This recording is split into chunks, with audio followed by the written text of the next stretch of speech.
Record. Hey guys, we just decided we were going to get together and have a quick little webcast about applying to surgical residencies. We're kind of in some unprecedented times with COVID, and things are changing rapidly. And in light of the differences with how interviews and sub-Is are going to be conducted this year, we wanted to give some advice to fourth-year medical students or third-year medical students applying to surgical fields. Obviously, these are our opinions. We are all residents at different surgical programs and in different fields. They don't our opinions don't represent our programs in any way. It's just here for you to hopefully give you a piece of advice and something moving forward. So we'll start off with brief introductions. I suppose I will go first. My name is Stephanie Logterman. I'm originally from Austin, Texas. Went to University of Texas for undergrad, and then University of Texas Med School in Houston. I'm now a chief resident at the University of Colorado doing orthopedic surgery, and I'll be heading to CHOP next year for a pediatrics fellowship, and then I'll be going to Emory for a sports fellowship the year after that. I'm going to hand the, virtual mic over to Maj. Cool. Well, my name's Majdee Islam. I am originally from St. Louis, Missouri, the greatest city in the world, and then I am now doing urology residency with Steph over at University of Colorado in Denver as well. And then next year, I'm also doing a fellowship, but I'm not doing two fellowships like Steph. I'm doing a male health fellowship out at UCLA. Yeah, that's me.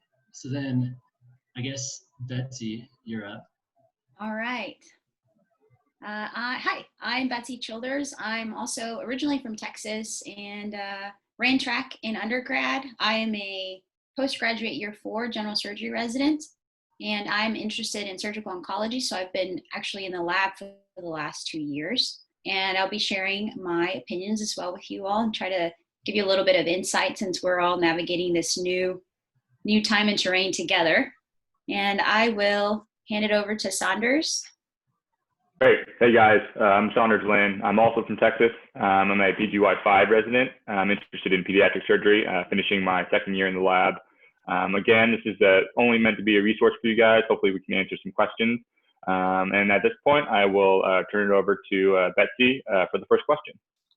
All right, so I will present a question and we'll all talk and exchange some of our ideas. We'll keep it moving, and ultimately we're hoping to keep this around 20 minutes for you all so it's not so painful to watch. And then based on your feedback, we will be able to adjust and maybe provide better information on a live session or maybe a second video. So the first question is, okay, what should we be focused on for our virtual setup?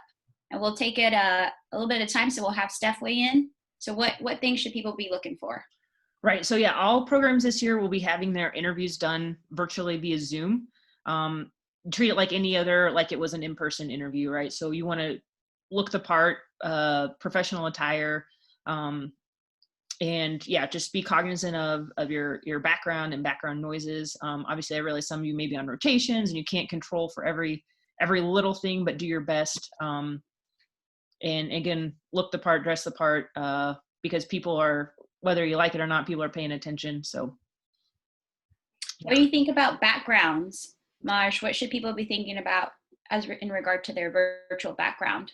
Yeah, so I think it's interesting this year, right? Because it's all, virtual interviews. And so you can, choose to do what you want with your background. And so I think it's an interesting situation where if you want to put something in your background that you're okay with your interviewer seeing or asking you about, and then you can make that a part of, your interview, which I think you may or may not be able to take advantage of. So if you have something that you want there that you want to be asked about or you want to get noticed, I think that's a little bit of something different this year that you can kind of play in.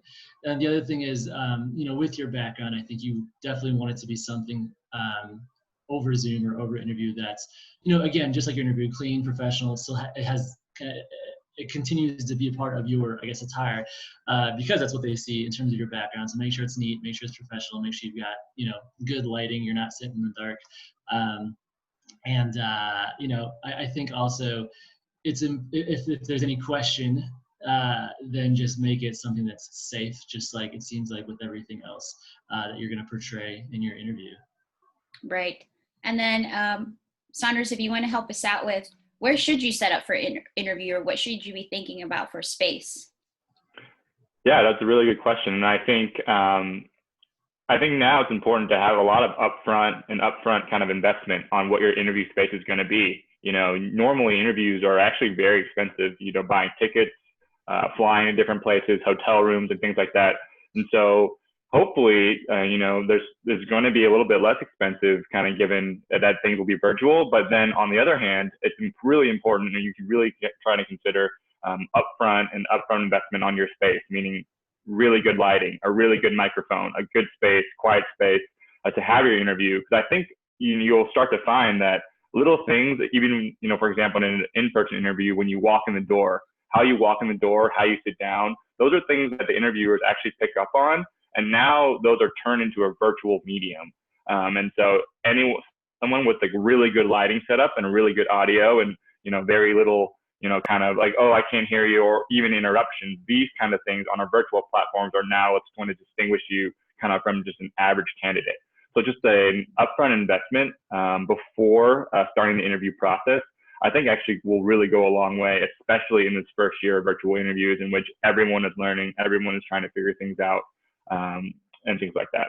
Right. And I think to add to your point, investing in a nice, safe space, but even if you have pets, children, and you're concerned, you have enough time right now to plan for that. So whether you are in a small town, maybe you don't have the best internet connection, or you're in a place that doesn't, reaching out to either your professors, your medical school, your local library, and having a plan that's already set up so that when the time comes to interview, you're not scrambling. You already have a plan to have a good experience with the interviews and have reliable connection. So that, like, as I said, it's not something that's really stressful there at the last minute. So all of those things are something you should keep in mind. And another question was, what about virtual backgrounds? So maybe we'll go back to Maj, but do you think that's a good idea, a bad idea to have something virtual if you're not sure, or what are your thoughts? Yeah, I think it's interesting with virtual backgrounds, because again, you're choosing to put something out that's a part of your interview. And so, you know, I think it depends on your space. And if you feel like a virtual background is going to be something that's that you feel more comfortable putting up, then I don't think it's a bad idea. With, you know, the caveat that I again, kind of like Betzy and Saunders are saying beforehand, try and make sure that it's something that is it's clear, because a lot of times with those virtual backgrounds, when you're moving around, you're, you know, fading in and out and whatnot. And so it's definitely something you want to make sure you're not doing, you know, 10 minutes before your interview. But at the same time, if you're choosing your background, you also want to make sure it's something that you are okay with putting out there and that you want to portray to whoever is interviewing you. But at the same time, I don't think it's a bad idea. It's just something you definitely want to plan out beforehand, because again, it's a part of your attire with the interview in terms of looking professional. Yeah, and I think it's important really to actually also practice with that background if you choose to use it. You don't want, you know, the day of to have like a bright, I don't know, blue screen that, you know, then meshes with your blue suit, and then you're kind of blending in or things like that. So yeah, that would totally clash, Saunders. Bad move. So if you choose to do a background, I kind of equate it to, you know, some of the things like a personal statement or things like that. It can be great, and it can kind of elevate you as an applicant. But it also sometimes can be, if you're not prepared for questions, or if you're not prepared kind of for the overall presentation, it actually, you know, sometimes may actually hurt you. So if you really choose to put a background, or if you choose to put things behind you that kind of showcase your personality, you make sure you actually practice with it. Make sure you have people ask you questions about it, so you can kind of get a, you know, a good feel on what you can expect if you decide to do that. Great. Awesome. So we will move on to question number 2. Question number 2 is, what should I look for on the website? If you're going to a program, what things would you look for? Steph, you want to start us out? Yeah, sure. I think there's a lot of different things in terms of programs, different factors that play in. Again, I think we may touch on this later, but do you want an academic or community program? And just thinking about your long-term goals, like where do you want to end up? So is it someplace that's going to set you up for the future? Like I say you want to go into academics, what type of research do they have that's going to help you get to where that is? What's their track record of, you know, I want to do pediatric orthopedics. What's their track record of matching people into pediatric orthopedics? So I think kind of start with the end in mind. Where do you want to end up in the long run? And that should help guide you as to what things you should be looking for, not only in the program, but then on the website. So the website's going to hopefully provide you with all those pieces of information. And then other things, you know, I guess to look at would be that may or may not be on the website, but like call schedule, you know, what type of hospitals do they work at? Are you a big county trauma hospital? Are you going to get that experience if you want it? Do you want to have the opportunity to go to like a VA hospital, for instance, or a children's hospital? So do they have those opportunities for you available? Is there any, you know, opportunity for international travel and international work? But again, I think if you start with the end in mind and kind of have some semblance of where you want to end up, and then you can look at the programs and see if they check those boxes, that'll help you where you want to be in the end. Anyone else want to weigh in or share an opinion? Yeah, I think, oh, go ahead, Maj. No, you're good, Saunders. I just think, yeah, when I kind of give advice on interviews, I usually kind of give people 3 questions to really think about to start. You know, the first one being, you know, do I already, you know, as a second, third, fourth year med student, do I already know what I want to do? You know, like Steph said, do I know I want to do pediatric or peds orthopedic? Do I know I want to do, you know, cardiovascular surgery? You know, things like that, things to kind of already have some narrowing criteria on, you know, where I want to apply and what a program can offer.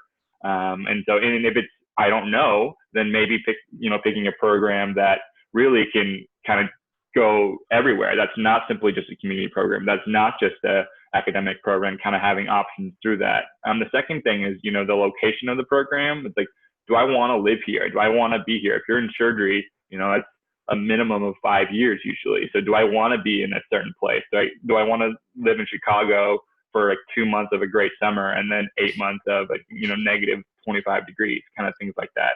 And then does my partner or spouse want to live here? You know, that's one of the big things that you need to ask yourself. Does this program, if your couple's matching, is this program's counterpart in my partner's specialty, you know, have the things that they want? Does the town or does the city have the job opportunities that my partner, you know, wants to have if we move there? And then finally, kind of just knowing yourself in terms of, you know, mostly every program does have their class size on how big the program is. Are you someone that sometimes likes a little bit more intimate of a setting, likes a little bit more of, you know, 2, 3, 4 resident general surgery programs, or are you someone that you're fine with a 10, 11, 12 kind of general surgery program? I know orthopedics and urology is a little bit different. They're a little bit smaller in general, but kind of thinking about those things as kind of a framework and mindset, and like Stephanie said, the end goal in mind, I think will be really helpful when looking at program websites. And then, you know, contacting the coordinators on the website and saying, hey, I'm interested, you know, 3rd or 4th year med student. Is there a 1st year resident that you can connect me with, just to kind of get an inside information and kind of start getting plugged into a certain program if you're really interested. That's a great point. Maj, did you want to add, I know earlier you mentioned maybe something about, to Saunders' point about getting connected with the program, or how do you start developing maybe a relationship or an exposure where interviews in person aren't happening this year, but opportunities that maybe are ongoing now that you've noticed for that chance? Yeah, absolutely. No, I know. So, you know, again, like we alluded to before, it's definitely a tough time, right? For everyone. Yeah, exactly, for everybody in the world. But especially for you guys as med students applying, because you don't get to know programs doing these sub-Is. And I know in some, you know, I don't know if Gen Surg does a lot of ways, but I know in some specialties they're super important. And so, you know, how do you get yourself out there? So I think good ways, kind of like Saunders actually just alluded to, reaching out and trying to get information from the residents and kind of getting to know them and getting phone calls and just saying, hey, I just really want to get to know the program. Oftentimes the residents will be a little bit more candid with you about the program and about the things that they have. If you ask them, hey, what's the pro and con of the program, they may actually tell you real pros and cons of the program as opposed to the attendance. The real one. Yeah. I feel like, you know, the program is the best thing that happened on earth. And then also, you know, again, it's really tough to get yourself out there and get exposure. So doing things like reaching out and saying, hey, do you guys have grand rounds that I could zoom into? or something like that. Just literally, you would say nothing and just sit there and smile and nod, but you would be a face to a lot of those attendings that you may never get to see again. And then you make sure your name is, I think, written out fully, not like mine, but like Steph's or Betsy's, so that they know who you are and they know, they can put a name or a face to the name whenever they see your application and say, oh, this person has been here for, every grand rounds that we've had. And then occasionally, if you do feel like you have a question that's like educational or that may be worthwhile, it's not a bad idea to chat it in or speak it up. I think the last thing is, if you really want to get more face time with certain attendings or with more people or exposure to the program, trying to reach out to the residents and the faculty to see if there's any research opportunities that you could potentially do. Obviously with the caveat to make sure that you are going to see the project through. And even if some people don't love research and some people, think research is the greatest thing on earth, and that's not a big deal, but I think it's a good way, or at least one of the better ways, to try and get yourself known to certain attendings that you may not have gotten to know before, to reach out and say, hey, is there some research I can do, or a book chapter that I can write? Because I know also getting remote access may not be the easiest thing right now, as an away medical student, in terms of programs that you're interested in that aren't in your hometown. And so literally just saying, is there an attending that you guys know as a resident that would have some research opportunities that I could have? I think those are all ways that, without doing a sub-I, that you are your best chance to getting your face out there, getting name exposure to a program that you're interested in that's not in your hometown, and to try and, give yourself the best shot to at least get another program to know you. Yeah, I think those are all really good points. I hadn't thought about the reaching out for maybe working on something virtually so you can interact with attendings, even on if they have lab meetings or team meetings, and you can get your face out there. The other tidbit I did want to add is being aware, as I mentioned, we're all going through this. So medical students, we're figuring it out as you are also figuring it out. So by all means, this is hopefully to empower you to identify those things that you're really interested in and questions that you may have. So as Stephanie mentioned earlier, when you're going through a program website and maybe there isn't information that you're really looking for, making those notes and writing those things down as interviews start coming in and as you're researching the program, so that you have those questions and don't be afraid to ask those. And we're all working together to try to optimize the situation and experience for both, but we want to know you. I know you want to know the programs. So also I wanted to add, keeping an eye out for opportunities even on social media. I know programs are just looking at different ways to connect, and there might be virtual aways or other opportunities online. So keep an eye out, #MedTwitter, medical student Twitter. So all of those are opportunities to search and maybe see if there are opportunities for you to engage. Yeah, there's also a bunch of, like, most of the orthopedic surgery programs have either Twitter, Instagram accounts, and I know there's been quite a few prominent orthopods giving simple webinars similar to this regarding some of these changes as well. And it's interesting to get the perspective of program directors and like department chairs and such and stuff like that. So keep an eye out for those, kind of like you said, to engage in social media. I think it's definitely worth it. Good investment to kind of see what these other programs and people are offering and have to say. And then maybe the last question, or go ahead, Majdee.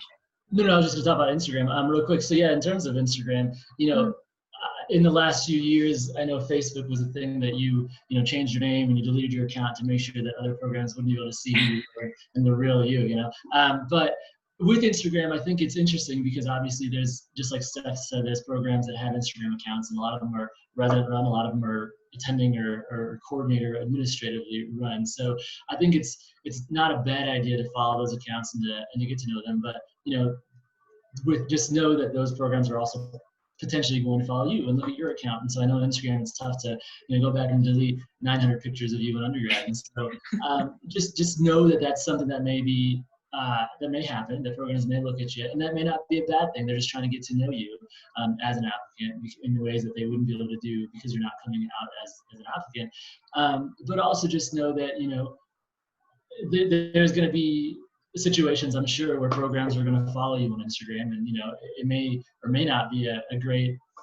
I think just do it with caution if you're going to do the whole social media thing in terms of following folks and knowing that they're going to be able to see you on Instagram as well. Yeah, that's a great point. And I think on Twitter also, so all of those mediums, and like we talked about the background and the virtual background, just be aware it's an opportunity to really display yourself in a positive way, but also can be harmful. And I think for the most part, just being deliberate and tactful about what you post and what you share, as well as your background. So all of those things are, by all means, if you are proud of it, something that you are excited to talk about and are happy to put out there, do so, recognizing that you open yourself up to questions, which may be exactly what you want. So just use those as tools. And so just to wrap it kind of up, so I wanted to ask, I know now, great, we have all these ideas about how we'll set up our interview session, but one of the challenges that we've heard in the, I don't know, virtual sphere is, well, what about rec letters? Now students are having a really tough time, maybe even having those interactions with attendings at their own schools to get rec letters. What are some tips and advice, or just opinions on how you can make that a little bit better and prepare for that now? Yeah, I guess I'll start in lieu of like sub-Is and such. I think something, at very least with your home program, right? These are people going to be writing you rec letters, and also getting you FaceTime with some of those people, would be to reach out to the residents and take some calls. So if you're on another rotation, but you're not busy Friday night or Saturday or whatever, reach out to the residents and be like, hey, can I take some call with you? That gets you like kind of hands-on experience, maybe helping with reductions and splinting and stuff in the ER. And it just gets your face out there. They know, it shows that you're dedicated and you like want to learn and you want to be there. And then also when you're going to those attendings, be like, hey, Dr. So-and-so, here, I'm your rec letter. I've taken call multiple times with this resident. Can you please ask them kind of about my performance since I didn't get to operate with you, or something like that? I think is a really good way to improve your knowledge base, your skills, get to know the residents, get to know the program, and also, hopefully you do a really good job and the residents will reach out to the attending and be like, hey, so-and-so, did awesome on call, and I think they'll make a good orthopedic resident, type of thing. So the residents can vouch for you, and the attendings for the most part trust what the residents have to say. So For the most part. yeah, for the most part, yeah.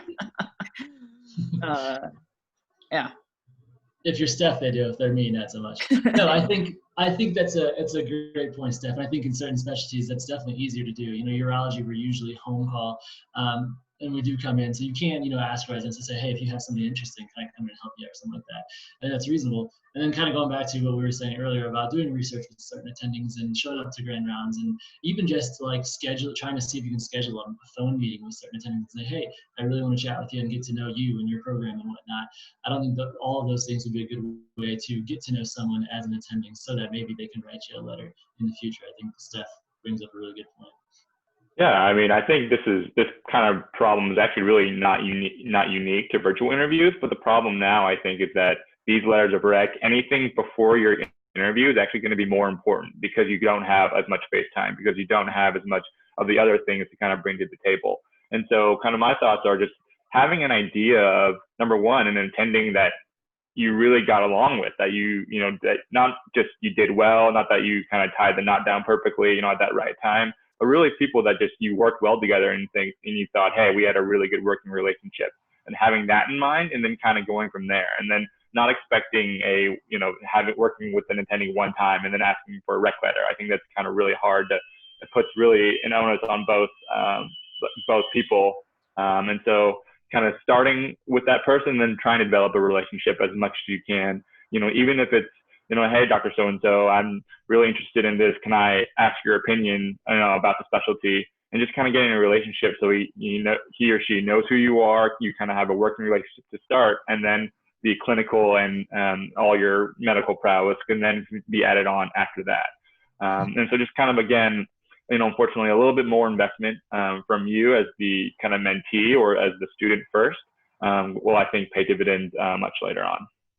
And I think I will add and have people weigh in, but having your CV and your resume up to date, so that as time goes on, you're able to share that with your attending or whoever you want to ask for a rec letter, and then potentially setting up a meeting shortly thereafter to discuss maybe some of the points on that CV so that they get to know you a little bit better. So just, as Saunders mentioned, really just having to put a little bit more work on the front end to try to really ensure that these relationships are sound, so that you can ask for a rec letter and that they can give a little bit more background, since you may not be working with them quite as much. And kind of to both your guys' points, and Shauna's points about the rec letters, I think it's really important, again, to emphasize that, you know, you definitely want someone to write you a letter that really gets to know you and has stuff that says not just, oh, his board score was this, his or her board score was this, and they did all this stuff, but also someone that really knows you in terms of your hobbies and what kind of a person you are. But then on the other end, you know, to be totally honest, if you've got someone at your program that is a big name, you know, that also could go farther now, especially because you're not doing ways. And if somebody knows someone's name in your field and you got a rec letter from them, you know, and you think it could be one that may be strong, that could be important too. Now, in a day and age of getting an interview somewhere where you know, honestly may struggle to get an interview if they don't know someone that wrote your rec letter. So just, you know, also think about that as well. I know it's not a great situation, but it's tricky. Yeah. Yeah. But definitely have to work. Any last thoughts, questions, concerns, things you're really excited about before we close up our little session? No, it's unprecedented times, but I'm sure that, you know, med students nowadays are so smart, especially the past couple of years looking at people's board scores. So yeah, and all about the social media. So you guys totally have this. You got this. Good luck. I know you guys will crush it. Yeah, so we'll share this, post this, and looking for your feedback to see if you have other questions, concerns that maybe we can talk about and or research on our end to try to share our perspective. And also let us know if you prefer maybe a more interactive medium to where you're actually able to engage with us and maybe type in questions so it's a little bit easy for everyone to hear. So let us know. Thanks for hanging out with us, and maybe we'll see you again soon. Take care. Good luck. Bye. Good luck, guys. You'll do great. Luck.